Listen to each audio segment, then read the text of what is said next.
प्यार की जोत से घर घर है चरागाह, वरना एक भी शमा न रोशन हो हवा के डर से। नमस्कार, मैं हूं राजीव और आप देख रहे हैं घूमता हुआ आईना। आज दीपावली है दोस्तों। अंधेरे पर रोशनी की विजय के इस त्योहार की आप सभी को बहुत बहुत मुबारकबाद। जैसे अमावस की काली अंधेरी रात में मिट्टी का एक छोटा सा दिया अपनी रोशनी से जीवन में उम्मीदें भर देता है, वैसी ही उम्मीदें इस दुनिया में भरी रहे, यही शुभकामनाएं आप सबके लिए करता हूं। फिलहाल देश में लोकतंत्र में उम्मीदें भरने के लिए लोग कांग्रेस की तरफ देख रहे हैं।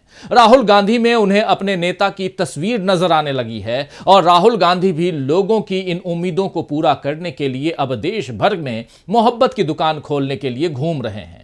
अभी राहुल गांधी का एक वीडियो भी सामने आया है जिसमें उन्होंने अपनी सफेद टी शर्ट से मोदी के कपड़ों की तुलना की और यह भी बता दिया कि कैसे जातिगत जनगणना को लेकर मोदी देश को गुमराह कर रहे हैं। आइए देख लेते हैं पहले ये वीडियो जिसमें राहुल गांधी अपनी बात रख रहे हैं, सुनिए जरा। नरेंद्र मोदी जी कहते हैं मैं ओबीसी वर्ग का हूँ, मैं ओबीसी वर्ग का हूँ, मैं ओबीसी वर्ग का हूँ। भैया 2 करोड़ रुपए का सूट पहनते हैं, क्या चाय की बात कर रहे हो? हजारों करोड़ के हवाई जहाज में जाते हैं, 2 करोड़ 3 करोड़ का सूट पहनते हैं। नरेंद्र मोदी हर रोज कोई ना कोई नया कपड़ा पहनते हैं, लाखों रुपए का। मेरी ये सफेद शर्ट चलती है, बस यही चलती है, यही मैं पहनता हूँ। कुछ दिन पहले मैंने उनका भाषण सुना, कहते हैं भैया हिंदुस्तान में सिर्फ एक जात है, वो है गरीब। मतलब नरेंद्र मोदी ओबीसी और देश में सिर्फ एक जात, वो है गरीब। नरेंद्र मोदी के दिमाग में जात पता है क्यों गायब हो गई? क्योंकि मैंने जाति जनगणना की बात शुरू कर दी। इस देश में कितने ओबीसी युवा हैं, कितने दलित हैं, कितने आदिवासी हैं, किसकी कितनी आबादी है, उस दिन से नरेंद्र मोदी कहते हैं राहुल जी हिंदुस्तान में कोई जात नहीं, गायब हो गई जात, खत्म।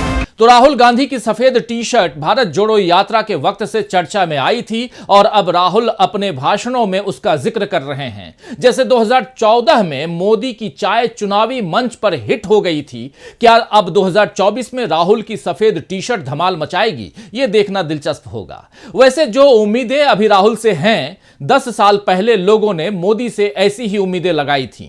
मोदी को अपना नेता बना दिया गया था उस समय। याद कीजिए कि लोकपाल आंदोलन का वो दौर जब बताया गया कि देश में जो कुछ खराब है वो केवल कांग्रेस के कारण है। महंगाई, भ्रष्टाचार, बेरोजगारी, रुपए की कीमत में गिरावट, आतंकवाद, महिला सुरक्षा, किसानों की बदहाली, ऐसी तमाम दिक्कतों के लिए केवल और केवल कांग्रेस को दोषी ठहराया गया। अन्ना हजारे के चेहरे को आगे करके लोगों को समझाया गया कि कांग्रेस को हटाना होगा, राहुल और सोनिया गांधी को हराना होगा, तभी देश में अच्छे दिन आएंगे। इसके बाद 2014 के चुनाव हुए तो अन्ना का रोल इस नाटक में खत्म हो गया था और फिर मोदी का असली रोल शुरू हुआ।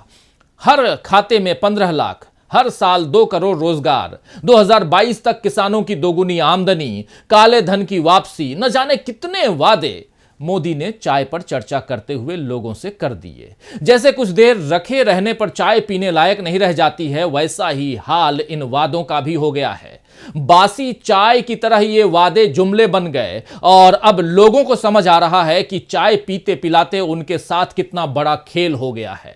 इसीलिए अब जब फिर से चुनावी मौसम आ गया है तो लोग उसी कांग्रेस में अब अपना भविष्य देखने लगे हैं जिसे 10 साल पहले ठुकरा दिया था। आम लोगों ने जिस तरह भारत जोड़ो यात्रा में राहुल गांधी का साथ दिया और उसके बाद इंडिया गठबंधन बना, इन 2 बड़े उदाहरणों से समझा जा सकता है कि देश के सियासी माहौल में कांग्रेस का जोर बढ़ता जा रहा है। अभी 5 राज्यों के विधानसभा चुनावों में भी कांग्रेस का ही पलड़ा भारी दिख रहा है। आप जानते हैं कि इन चुनावों में एक चरण का मतदान 7 तारीख को हो चुका है और अब अगले 5 दिनों में यानी 17 नवंबर को दूसरे चरण का मतदान छत्तीसगढ़ में हो जाएगा और इसके साथ ही मध्य प्रदेश में भी सभी 230 सीटों पर वोटिंग हो जाएगी। इन चुनावों में कांग्रेस ने उन मुद्दों को जिंदा कर दिया है जिन पर बीजेपी चर्चा करने से बचती रही है। ऐसा ही एक मुद्दा है जातिगत जनगणना का, जो शुरू तो हुआ है बिहार से, आप जान रहे हैं कि बिहार से जातिगत जनगणना की शुरुआत हो चुकी है, लेकिन उसे देश के बाकी हिस्सों तक ले जाने का काम राहुल गांधी कर रहे हैं। अपनी हर एक रैली में राहुल जाति आधारित जनगणना की बात कर रहे हैं और मोदी इसके जवाब में कहीं राम का नाम ले रहे हैं तो कहीं गरीब का। इन चुनावों के नतीजे चाहे जो आए, लेकिन एक नतीजा तय है कि 2024 के चुनाव में बीजेपी को जाति जनगणना के मुद्दे पर अपना स्टैंड जनता के सामने क्लियर करना होगा, वरना उसके सामने सत्ता से हाथ धोने की नौबत आ जाएगी। तो आइए आज आईने की नजर से पड़ताल करते हैं कि कैसे कांग्रेस के आगे दबाव में आ गई है बीजेपी, और यह भी समझेंगे कि क्यों इस बार चुनाव में हिंदुत्व पर भारी पड़ चुका है सामाजिक न्याय का मुद्दा। लेकिन सबसे पहले देखते हैं कि जिन दो राज्यों में 17 नवंबर को चुनाव है, यानी छत्तीसगढ़ और मध्य प्रदेश में, इन दोनों राज्यों में किस पार्टी के साथ खड़ी होती दिख रही है जनता। छत्तीसगढ़ में पहले चरण में 20 सीटों पर 7 नवंबर को वोटिंग हो गई। वोटिंग से पहले बीजेपी ने फिर से ईडी का खेल इस राज्य में किया और महादेव सट्टा ऐप के नाम पर कांग्रेस और सीएम भूपेश बघेल को घेरने की कोशिश की, लेकिन भूपेश बघेल ने इस कोशिश को नाकाम कर दिया। बघेल ने इसके बाद 8 नवंबर को ईडी की कार्रवाई को लेकर एक बड़ा बयान दिया है। देखिए ये ट्वीट, जिसमें भूपेश बघेल ने कहा कि मुझे लगा था पहले चरण का एग्जिट पोल कुछ दिनों बाद पता चलेगा, लेकिन साहब यानी मोदी ने आज सुबह ही बता दिया। सुबह सुबह ईडी को मेरे नामांकन के दौरान मेरे साथ उपस्थित एवं मेरी निर्वाचन प्रक्रिया में आधिकारिक व्यय लेखक की भूमिका निभा रहे सुरेश धिंगानी के यहां ईडी को भेज दिया है। पाटन विधानसभा की जनता को डराने की ये कोशिश वैसी ही विफल होगी जैसी कल 20 सीटों पर मतदान में भाजपा को मिली है। छत्तीसगढ़ियों को कमजोर और कायर मत समझो साहेब, अपना चावल खाते हैं वो भी पूरे स्वाभिमान से। बात है अभिमान के, छत्तीसगढ़िया स्वाभिमान के। आपको बता दूं कि छत्तीसगढ़िया स्वाभिमान को लेकर यह ट्वीट 8 नवंबर को बघेल ने किया, जब भूपेश बघेल के करीबी पर ईडी ने छापेमारी की थी। ईडी का ये पैंतरा राजस्थान में भी बीजेपी आजमा रही है, जिस पर अब कांग्रेस महासचिव जयराम रमेश ने बताया है कि बीजेपी के कौन से 2 स्टार प्रचारक हैं। मैं कहूं बीजेपी के हाथ में, प्रधानमंत्री के हाथ में सिर्फ 2 ही हथियार।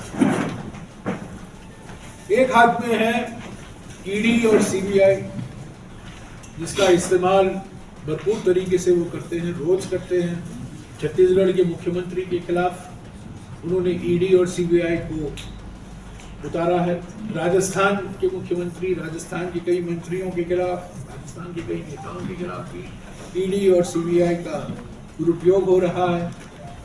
और ये ईडी और सीबीआई बीजेपी के सुपरस्टार कैंपेनर होते हैं। उनके स्टार कैंपेनर तो हैं ही, उनके हमारे देश के गृह मंत्री और उत्तर प्रदेश के मुख्यमंत्री, ये सब स्टार कैंपेनर।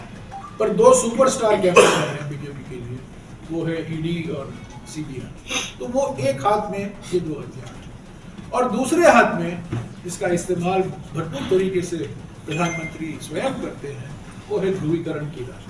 तो जयराम रमेश ने बता दिया है कि मोदी के हाथ में सिर्फ 2 ही हथियार हैं, एक हाथ में ईडी और सीबीआई और दूसरे हाथ में ध्रुवीकरण की राजनीति।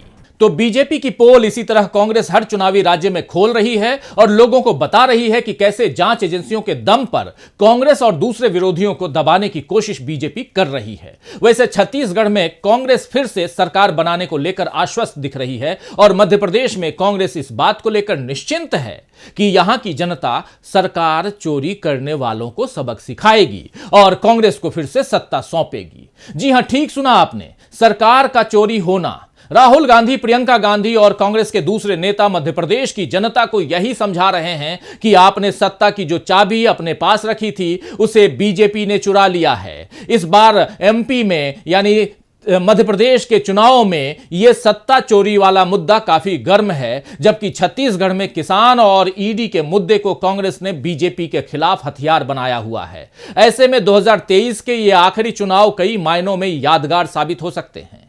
एक लंबे अरसे के बाद देश के सियासी मंच पर बीजेपी पीछे और कांग्रेस आगे नजर आ रही है। चाहे मुद्दों को तय करने की बात हो या फिर गारंटियां देने की या चुनाव प्रचार की बात हो, कांग्रेस बीजेपी से हर मोर्चे पर हर जगह आगे निकल रही है। ऐसा लग रहा है कि सारे नियम कांग्रेस तय कर रही है, एजेंडा कांग्रेस के मुताबिक सेट हो रहा है और बीजेपी केवल कांग्रेस की स्क्रिप्ट के हिसाब से चल रही है। कम शब्दों में बताऊं तो बीजेपी की सारी रणनीतियां एक तरफ धरी की धरी रह गई हैं।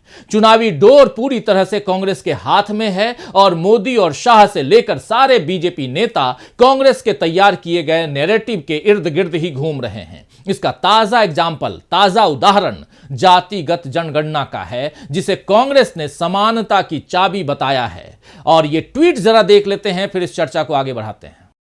इस ट्वीट में केवल एक चाबी की तस्वीर है, जिसके साथ लिखा है caste census is the key, यानी जाति जनगणना ही चाबी है। और उसके ऊपर लिखा है अनलॉकिंग इक्वालिटी, यानी तालों में बंद बराबरी को खोलने की चाबी।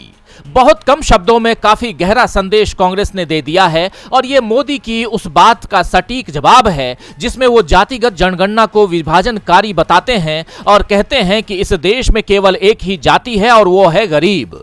राहुल गांधी ने इस पर एमपी में एक रैली में कहा भी है कि मोदी खुद को ओबीसी का बताते हैं और बाकियों के लिए कहते हैं कि गरीब ही जाति है। इस कार्यक्रम की शुरुआत में हमने राहुल गांधी का वो वीडियो देखा ही है। वैसे मोदी जिस गरीबी नाम की जाति की बात कर रहे हैं वो आर्थिक गैर बराबरी से ही पैदा हुई है। कांग्रेस तो बार बार मोदी पर यह इल्जाम लगाती है कि मोदी राज में केवल 2-3 उद्योगपतियों की जेबें भरी जा रही हैं, बाकियों को कुछ भी नहीं मिल रहा है।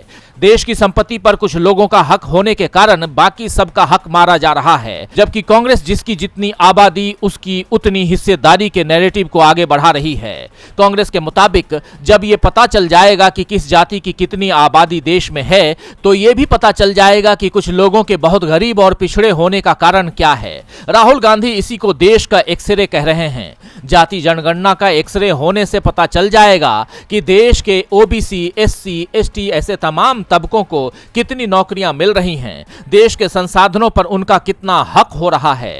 तो राहुल गांधी तो बाकायदा हर एक मंच से ऐलान कर रहे हैं कि जब कांग्रेस की सरकार सत्ता में आएगी तो जातिगत जनगणना करवाएगी। वहीं बिहार में नीतीश कुमार ने यह काम कर भी लिया है और इसके बाद विधानसभा में एसटी, एससी, ईबीसी और ओबीसी के लिए सरकारी नौकरियों और शैक्षणिक संस्थानों में 75% आरक्षण का दांव चलकर इंडिया को पहले ही 2024 में बढ़त दिला दी है। नीतीश के इस कदम से बीजेपी काफी दबाव में आ गई है। हालत यह हो गई है कि अमित शाह को कहना पड़ा कि बीजेपी कभी भी जाति जनगणना के विचार का विरोध नहीं करती है और नीतीश कुमार के आरक्षण बढ़ाने वाले प्रस्ताव को बीजेपी की बिहार इकाई का भी समर्थन है। इसे ही कहते हैं शेर को सवा शेर मिलना।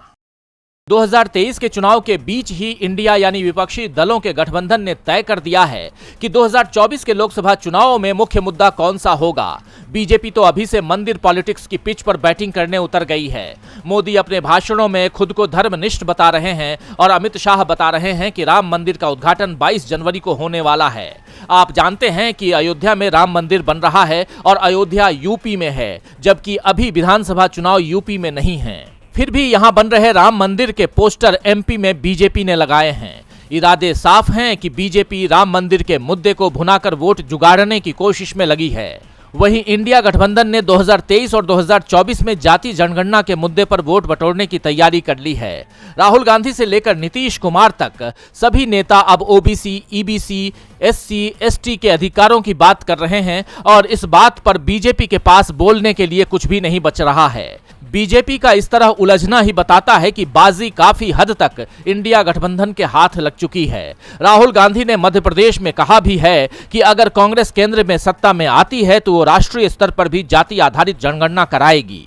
उन्होंने इस कवायद को लोगों के लिए एक क्रांतिकारी और जीवन बदलने वाला कदम बताया है। तो राहुल गांधी ने कर्नाटक चुनाव में जिसकी जितनी आबादी उसका उतना हक का नारा दिया था, आपको याद होगा, और इसके बाद कांग्रेस को वहां बड़ी जीत मिली थी। उसी नारे की गूंज अब देर तक बने रहने के आसार दिखाई दे रहे हैं और सुनाई भी दे रहे हैं। बीजेपी चाहे इसके जवाब में हिंदुत्व का घंटा बजाए, लेकिन सामाजिक न्याय के लिए उम्मीद लगाए बैठे लोगों का ध्यान भटकाना अब मुश्किल है। गैर बराबरी को दूर करने के लिए जल पड़ी मशाल को अब बुझाना मुश्किल है।